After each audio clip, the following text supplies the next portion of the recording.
Let's talk 2024, the state of America, the world of make-believe. What's going on at Planet Fitness? Are they about to go out of business? Josh Hammer breaks down a busy day in the courts, all that and more coming up on I'm Right.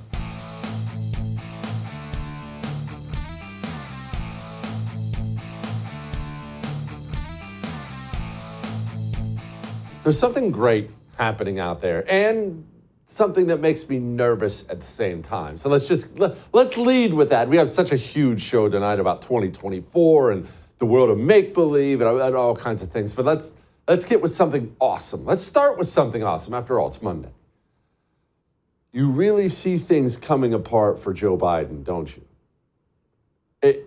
It's really, really going badly for Joe Biden. And we'll get to why that's making me a little nervous here in a few, but let's just focus on this. This is a news story out, NBC News. NBC News, one of the top propaganda arms of the American communists. They're out there talking about Joe Biden behind the scenes, quote, seething about his reelection chances. He's angry. He's anxious. Joe Biden is in deep trouble, and that should put a smile on your face for 2024. Joe Biden is in deep trouble. And here's the thing about the kind of trouble Joe Biden's in. There's a good chance, politically, we're not going to talk about the election just yet. I'll get to that in a minute and some things that make me nervous. But politically, there's probably nothing Joe Biden can do to pull himself out of the trouble he's in. You know, it's one thing to fall into a raging river. Let's say some whitewater rapids. Only you've got a life jacket on and you're an excellent swimmer. So yes, you're in trouble and yes, you might drown, but you can see how that guy might be able to pull himself out of that some way, get to the shore. You could see that. But if you have no life jacket and you never learned how to swim and you go into the whitewater rapids, well, you're probably in very deep trouble. You see, Joe Biden doesn't have anything that can reverse the course he's on. He can't reverse his policies. Joe Biden doesn't make these policies. He's surrounded by committed communists who hate America, trying to burn everything down. So in an election year where he should secure the border, he very clearly should. Just electorally, he clearly should. He won't. He can't. He's not allowed. In an election year where he's supposed to dial back on some spending, hopefully get this inflation under control. He's controlled by communists trying to burn America down, trying to destroy the currency. So he can't. He won't. So he can't do that to save himself. And Joe Biden is in a uniquely horrible, but unique situation where his physical and mental capacity has deteriorated to the point that he can't rely on likability or charm, or look, a lot of these politicians get very, very far on that stuff. And no, I don't like Joe Biden, but a lot of politicians get very far, no matter how much people hate their policies, on the hey, the smile, the joke, hey, seems like a good guy. Joe Biden, he just can't do it anymore. I was very happy to see Northern Ireland's Executive Assembly reinstated last month. Now Northern Ireland is a fully functioning government again. And I didn't admit your colleague. Look, I'm not even trying to be mean. He can't get up there and wow the ladies, charm the dudes anymore. He can't. He's not physically able. He's not mentally able. Look, let's talk about an inside baseball part of politics as we lay out kind of where we're at in 2024 and how bad of trouble he's in. We just had the State of the Union address. Now, let me explain how this normally works. I know you probably know a lot of this stuff, but let me explain how this normally works. When you're the president, doesn't matter who you are, Republican or Democrat, and you give a State of the Union address, you pretty much always, really, without exception, I think, for the most part of my lifetime, you get a bump in the polls.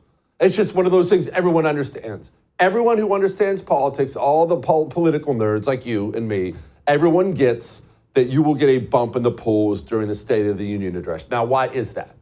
Well, you get to make a speech to the entire country. The networks stop their programming. Okay, so the whole country has to sit there. They have to listen to you. You look, as president, you look powerful. You look important. And you will normally, during the State of the Union speech, there's always political stuff in there. You'll normally kind of give this flowery, we're all in this together, America's doing so great things. So the whole country kind of sits there and watches you give this speech, and we're all in this together. And look, it's not life-changing, but you always get a bump in the polls from a State of the Union speech. It's just one of those things everyone understands. Except for now. Joe Biden gave his State of the Union speech last week, no bump in the polls. Now, why was that? Well, we'll get to that more, and we've talked about that already, so I guess we don't have to belabor the point. Why did he not get a bump in the polls? Because Joe Biden didn't, I guess I should say, get up and give that speech, the one I just described, the unifying, we're all in this together, America's doing great. Joe Biden has internal problems within his own party, within the support arms of his own party. Joe Biden had to give an extremely partisan, nasty speech because Joe Biden is too busy trying to keep his own team together. So his speech was nasty. He got no bump in the polls. I mean, you want to talk about keeping his team together and how badly that's failing. The Washington Post might be the most evil communist publication on planet Earth. And I really genuinely mean that. If you go through Washington Post history, it is a despicable, evil rag, but they're always on Team Democrat. The Washington Post is publishing articles about how Dome needs to step aside as VP. You want to talk about not keeping the team together? Washington Post, they're always playing ball. They're always on the team. Not right now. That's how badly it's going for Joe Biden. And a lot of this is economic. People, especially independents who can vote either way, they feel inflation, doesn't matter how many lies you tell them about the economy and how great it's doing in jobs. People look around, they shop, they know it's bad. So that's part of it. But another part of it for Joe Biden, another reason he gave that speech, but it's yet another reason he can't seem to move in the polls, is he has a domestic coalition problem, as we've talked about. Remember, Democrats are communists. Modern Democrats are. Not your older Democrats usually, but modern Democrats, they're all communists or communist adjacent. Even if they don't know they're communists, that's what they are. And so the modern Democrat Party, it's all a bunch of malcontented groups. That's, as you know, everyone who read the Anti-Communist Manifesto has known that the communism is simply the religion of the malcontent. That's what it is. Find the malcontents in any society, recruit them, use them for power to destroy things and whatnot. So the modern Democrat Party, when you look at their various coalitions, that's what their coalitions are. This group and that group, and you've got this and the teachers and the climate changes and the feminists, and you have all these people. But there has always been a problem coming for the American Democrat, and that is their groups don't make a lot of sense lots of the time. In fact, many times their groups look to be really at odds with each other. Here's one people don't talk about. The LGBTQ Air Force, that group of malcontents. The super freaks on the left. Okay, that's one group. Well, 90% of black voters in America vote Democrat as well, except that way of life is less popular in the black community than any other community. Those groups are at odds with each other. So that's going to be a problem eventually, right? And, well, Democrats have a Jewish/Muslim problem here in America as far as their domestic coalition goes. We've talked about this already. 2/3 of American Jews vote Democrat. They are huge fundraisers for the Democrat Party. The vast majority of American Muslims vote Democrat. Israel-Hamas kicks off. Democrats don't know what to do. They back Israel, they lose their Muslim support. They back Hamas, they lose their Jewish support. They're in such dire straits. They're so worried about losing Michigan because of the Muslim population in Michigan. Chuck Schumer got up and called for Benjamin Netanyahu's head. At this critical juncture, I believe a new election is the only way to allow for a healthy and open decision-making process about the future of Israel, at a time when so many Israelis have lost their confidence in the vision and direction of their government. I just want to once again emphasize what a gigantic deal that is. And you don't have to have any personal investment in Schumer or Democrats or Republicans or Israel or Hamas. You just have to understand world affairs and how it works. Israel is considered an ally of the United States of America. They're not some tiny little place we colonized. They're considered an ally. They are. You don't have your politicians stand up and call for the ouster of the politicians of your ally. It's just not something you would ever see done, ever. You would never see someone in the UK get up and give a speech today and say, it's time for Joe Biden to leave, even if that's what you want, even if that's what I want. It would never, ever happen because we're allies, so you don't do that. That was a gigantic deal. And it was not like some one-off with Chuck Schumer where he had one too many bourbons and got up there and ran his mouth. Here's all the most powerful Democrats in America backing that up. I'm not going to elaborate on the speech. He made a good speech, and I think he expressed a serious concern shared not only by him but by many Americans. It's curious to me to see Netanyahu talk the way he does when he tried to interfere in American elections, but that's another subject. When he came to the Congress, criticized the President of the United States, barged into our country, into our elections. But again, let's put that aside and let's just say as we go forward, what is wrong with advocating for elections in a democracy? He didn't just say it. All the big cheese Democrats backed him up. And remember, when you understand these people are communists who don't really care about foreign policy, they don't care anything about Hamas or Israel. This is all about domestic. That tells you how truly concerned these people are about holding together their domestic coalition. Put a smile on your face. We'll get to the potential bad news here in a moment, but put a smile on your face. All I see right now is desperation. These people are desperate. They're attacking each other, biting at each other. These people are desperate, and that is a good thing, all right? So smile about something. Now let's get to the potential bad news. I'm saying bad news. Let's get to the potential bad news.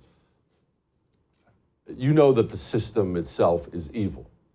Our institutions have been taken over by evil people. You realize that now. You understand even your CDC is run by evil people, the FBI, the media, the government, the education system, Hollywood. You understand all these people work together now. We call it the system. And the system worked very, very, very hard to get rid of Donald Trump. And they succeeded, obviously. They worked very, very hard and they got rid of him. The system is now, it is what? It's March. We're not that far away from the election. And the system is staring yet another potential Trump presidency in the face if they can't turn these poll numbers around. What are they going to do? Well, what would the most evil people on the planet do to keep power? I don't have an answer to that question specifically, but I think you and I both understand it's not good. I am worried about what a desperate system might do in order to avoid losing any power. I'm very, very worried about it. And I'm also worried about some other things. We're all making fun of stuttering jokes. You can't talk, and the poll numbers look bad. Democrats are raising boatloads of money. Another record-breaking February, $53 million. And don't fool yourself. Money matters a lot in politics, reaching the undecided independent voter who never has any idea which way the wind's blowing. Money matters a lot. Democrats are still really good at that. And Democrats have this in their back pocket as well. Democrats have an American media that is not biased. It doesn't lean left. Stop with these lame, completely benign descriptions of the American media. The American media is evil. It is a clear and present danger to the United States of America. They are so communist. There is nothing they won't do in order to destroy Republicans and protect Democrats. And this is why I'm going to play something for you. It's old, but it's going to be in reference to something new that just happened. Your liberal Aunt Peggy, the Democrat in your life, whether it is your Aunt Peggy or a Democrat you work with or your neighbor or an acquaintance, they seem oftentimes as if they occupy a world of make-believe, don't they? When you're talking to them, if it's about world events or even if politics come up, you have these moments, don't you, where you sit back and you think to yourself, huh? What? Well, allow me to explain something once again.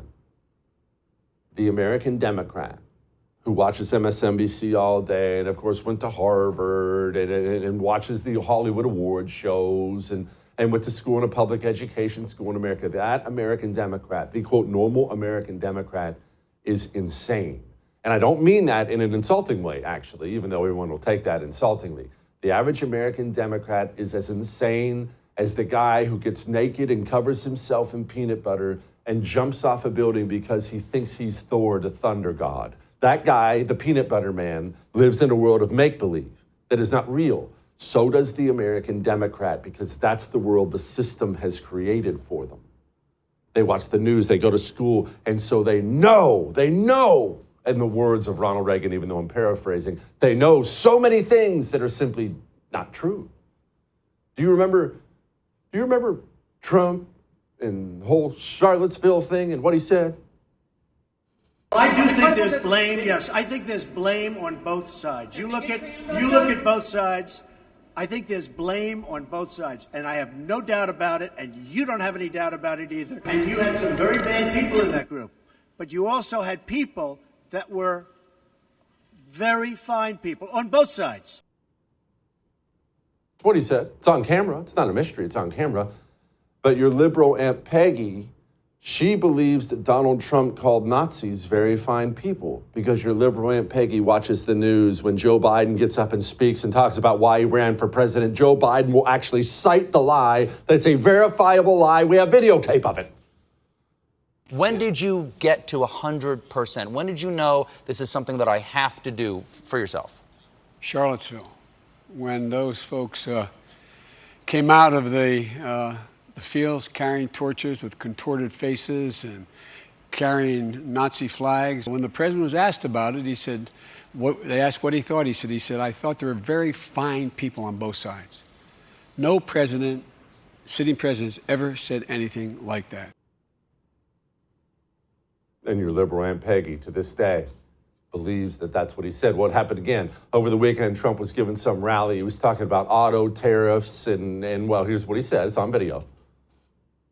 China now is building a couple of massive plants where they're going to build the cars in Mexico and they think that they're going to sell those cars into the United States with no tax at the border. Let me tell you something to China. If you're listening, President Xi, and you and I are friends, but he understands the way I deal, those big monster car manufacturing plants that you're building in Mexico right now, and you think you're going to get that, you're going to not hire Americans, and you're going to sell the cars to us. No, we're going to put a 100% tariff on every single car that comes across the line, and you're not going to be able to sell those cars. If I get elected, now if I don't get elected, it's going to be a bloodbath for the whole, that's going to be the least of it. It's going to be a bloodbath for the country. That'll be the least of it.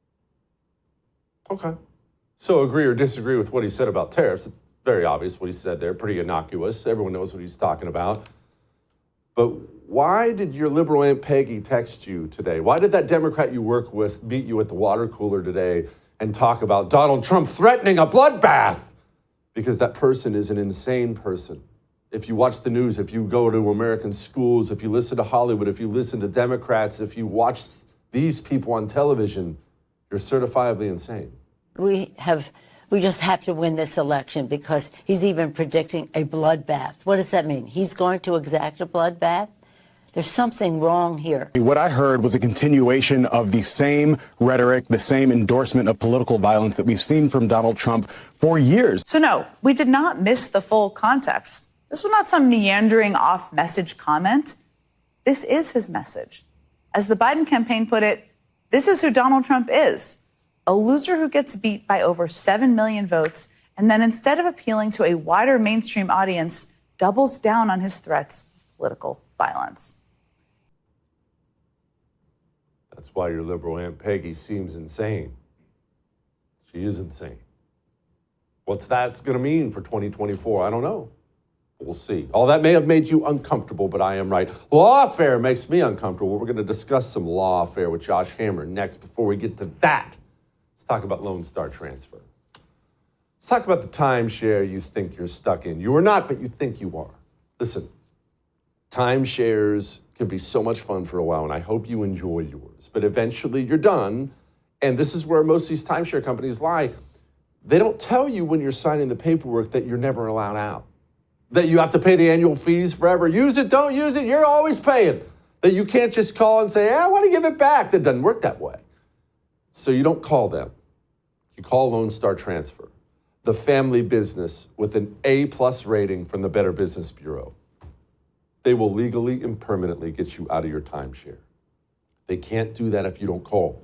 They're successful 99% of the time. Just call and you can be free.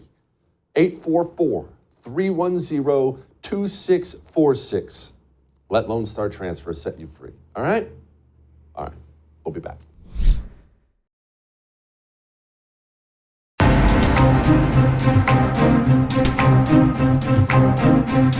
Justice Jackson? So my biggest concern is that your view has the First Amendment hamstringing the government in significant ways in the most important time periods. Some might say that the government actually has a duty to take steps to protect the citizens of this country, and you seem to be suggesting that that duty cannot manifest itself in the government encouraging or even pressuring platforms to take down harmful information.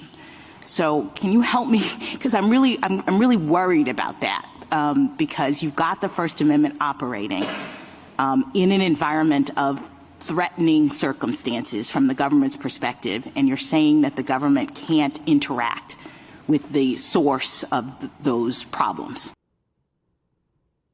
That is interesting. I mean, I'm just a lowly community college guy, certainly not a Supreme Court justice, but I always thought that the First Amendment, that was kind of the whole point of the thing. Let's ask Josh about this. Joining me now, my friend Josh Hammer, host of America on Trial with Josh Hammer. Josh, my constitutional knowledge is a little rusty, I'll be honest with you, my friend. Certainly not an intelligent individual, but I thought that was a little eye-popping to come out of the mouth of a Supreme Court justice. Jesse, let me first say that it is one of the worst-kept secrets of anyone who has ever gone through law school that the median community college graduate or dropout such as yourself probably actually has better instincts when it comes to constitutional law than probably 80 to 90% of those who graduate from Harvard, Yale, my own alma mater, University of Chicago Law School. So do not sell yourself short. I am seriously not just saying that to butter your ego. That is the current state of legal academia and in many cases the federal judiciary. Look, to me, this case, and I've been tracking this case for almost 2 years. This has been on my radar for a very long time. Eric Schmidt, the former attorney general in Missouri, he's now the junior senator in Missouri, alongside Josh Hawley. Eric Schmidt, back when he was Missouri Attorney General, he was the one who got this lawsuit going, along with his then Louisiana colleague, Jeff Landry. This was back in May of 2022 was when they first filed suit. And then you had a leak where the media started reporting, due partially and perhaps in large part to Eric Schmidt actually leaking a lot of it himself.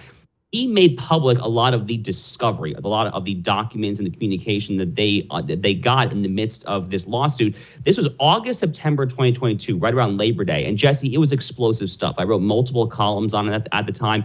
The Biden White House, it was the HHS, the DHS, the actual White House itself, the FBI, you name it, the whole alphabet soup, CDC, how could I forget those lunatics? Basically, all of the alphabet soup of the Biden administration was in constant weekly or bi-weekly communication with all the big tech oligarchs, Google, Meta above all, Facebook and Instagram, and yes, very much so, the pre-Elon Musk Twitter regime. What were they doing? They were telling them to censor speech. They were telling them to algorithmically derank, to depress, to shadow ban, perhaps to outright ban, as the case may be, infamously with the Hunter Biden laptop.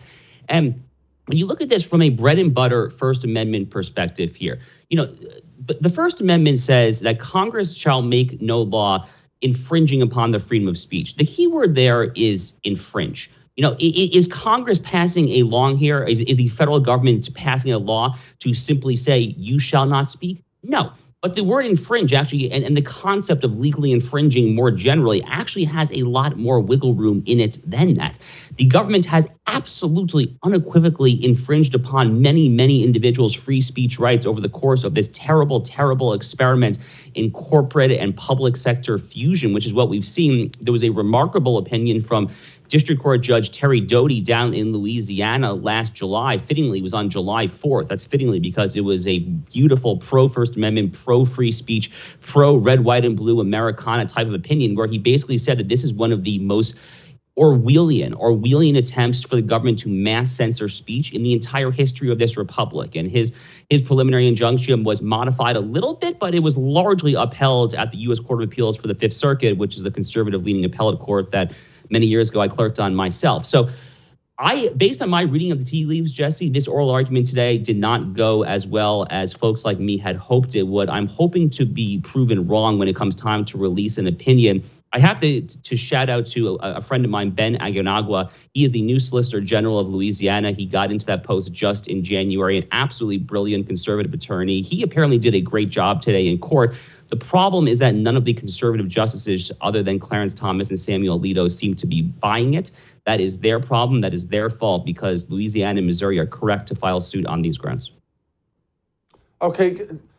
Can you walk me through that, Josh? And I know I'm asking you to put yourself mentally in someone else's shoes, but you have these supposed, conservative or right-wing justices or originalists like Gorsuch and Amy Coney Barrett and others. How are they not all over this too? How is anybody outside of an absolute apparatchik not horrified by the federal government using social media to censor speech they don't like? What are the others doing?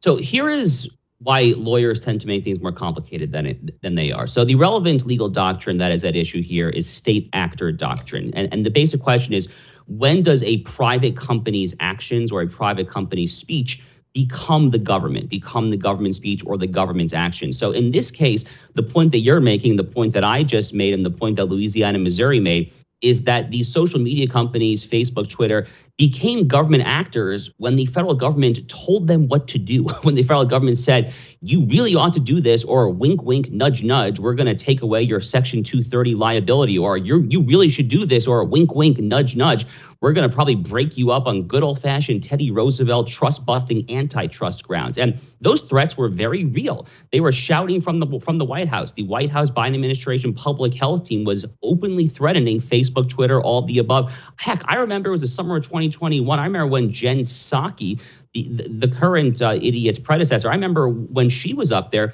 openly hectoring and threatening Mark Zuckerberg and wagging her big finger and saying, oh, Facebook, you better censor these vaccine skeptics because we're trying to get all of America vaccinated. How dare you peddle misinformation?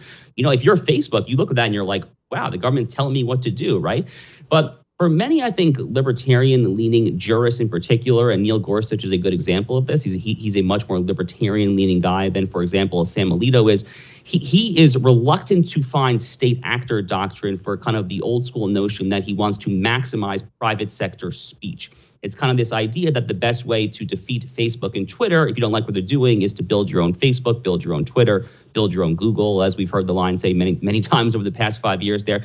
So a lot of more establishment and libertarian-leaning jurists are, I think, very reluctant to find state actor doctrine where it is only debatable. Clarence Thomas and Sam Alito, because they're stalwart conservatives, have no such compunctions. But one final thing, Jesse, on this note, it's worth pointing out that it is black letter First Amendment constitutional law, and it has been black letter constitutional law for 50 or 60 years, that the government cannot immunize or otherwise induce private sector entities to do that which the government cannot do directly itself. The government cannot censor speech itself.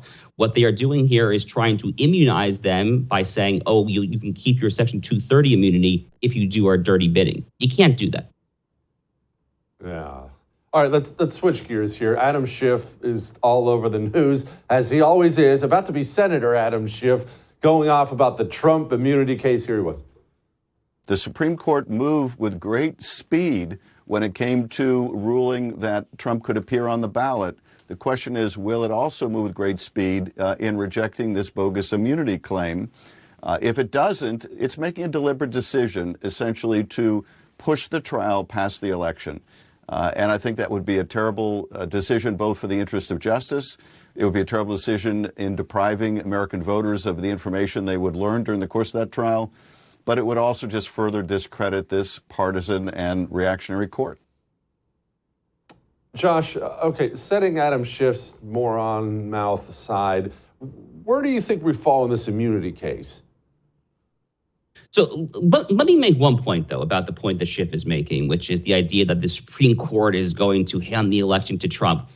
Jesse, Jack Smith had a long time to file charges, didn't he? And he waited until June of last year to file his case in Mar-a-Lago in Florida, and then even later in the summer of last year to file his case in Washington, D.C. Why did he wait until the year prior to an election year? He could have easily filed those suits if he wanted to in 2021 or 2022. So if there is anyone to blame, if the federal prosecutions do not get up and running before November, which as of this point, I don't think they will, the blame goes to Jack Smith himself. Now, Adam Schiff's not going to admit that because Adam Schiff is a deranged loon bag. But if he was being intellectually honest, if he had a modicum of intellectual honesty left in his body, then he would look squarely at Jack Smith and place the blame with him. As far as the immunity question, which is going to have this huge hearing, big argument, I'm very much excited for myself at the Supreme Court in a little over a month now.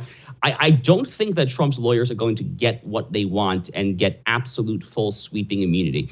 You maybe have 2 or 3 votes for that at the most. I actually could see it not getting a single vote. But at the very most, you have 3 votes for that. Thomas Alito and maybe Brett Kavanaugh, who's a very pro-presidential powers kind of jurist. I think what's most likely here, Jesse, is you're going to get a mixed result where they basically say that some actions that a president takes in the White House do fall under the, quote, executive power of which Article 2 of the Constitution speaks. And those actions you are immune for criminal prosecution, but then there are some actions that are not immune. And to give like a very easy example, let's say that you fire a bureaucrat, you fire a subordinate somewhere, a deep state guy deep in the bowels of DHS or whatever. That is a core executive power function to run your administration the way you want. Any possible criminal liability for something that pertains to that action would be done. You have immunity. But if you want to hire an assassin to kill your mistress before your wife finds out, maybe then you can be subject to immunity after you leave office. So I think that the opinion is going to look something along those lines. So I'm predicting a mixed result, which, by the way, is actually in reality a pretty good result for Trump, because then they're going to have to kick that down to the lower courts for additional fact finding to see whether or not Jack Smith's alleged conduct in this indictment falls into bucket 1 of immune conduct or bucket 2 of not immune conduct. All of this is going to take a lot of time and kick the can down the road. Again, it's looking very unlikely that this trial starts before November. Oh, that's outstanding. All right.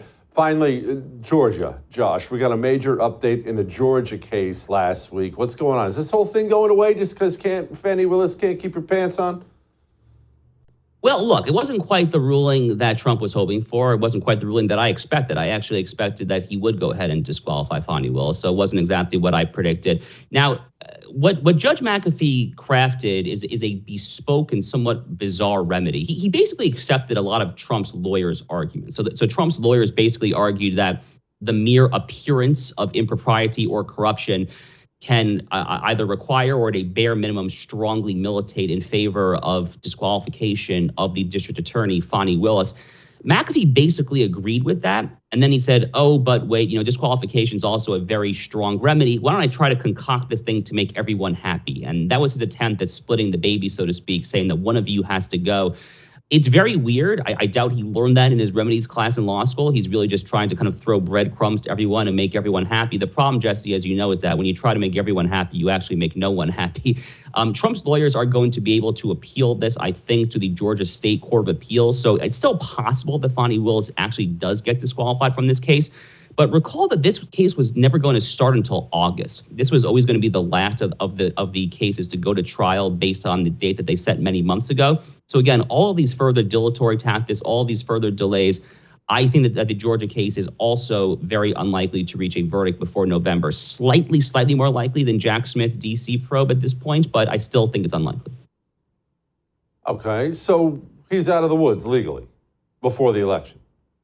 The only one at this point that I think has, call it a 40 to 50% chance of reaching a verdict, maybe even slightly higher than that, would be Alvin Bragg's case in New York City. It's basically a coin flip at this point, I think, but it's close. I mean, that is the only one I think that has any real viability of getting across the finish line. Of course, the silver lining there for Trump is that is just by far the most ludicrous of all four of these, fraudulent bookkeeping and further of something. We don't even know. Alvin Bragg never told us what the actual crime is. We think it's campaign election law, but then you have Michael Cohen, Stormy Daniels, hush money. I mean, it's like a Hollywood script. It's like a soap opera, frankly. So, I mean, that's the one where I think Trump might get a guilty verdict. But again, I don't think the American people are going to particularly care, even if it comes back that way.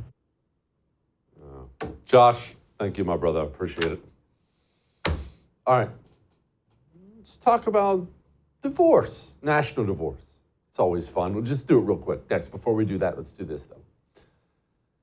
Let's make sure we're making preparations, financial preparations. People look around and it's easy to get worried. Maybe that's you. Maybe you get anxious. Maybe you get worried. We wake up every day. We roll over. We grab our phones. We look at the news and everything sucks. We don't need to be worried. We don't need to be stressed. We need to make plans. We need to make preparations.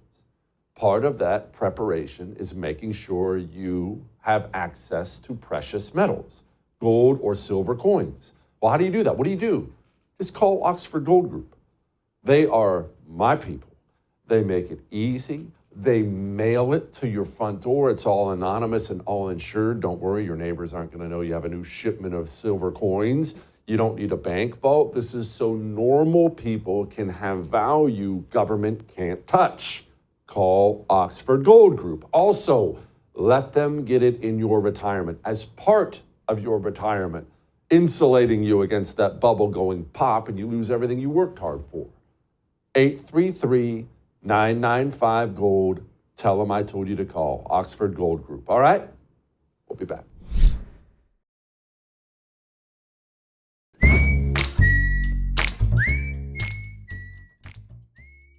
All right.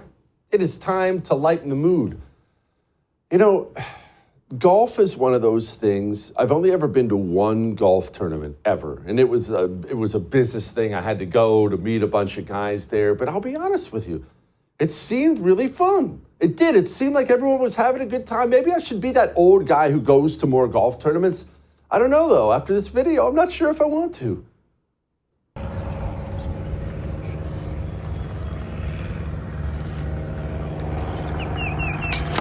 Oh!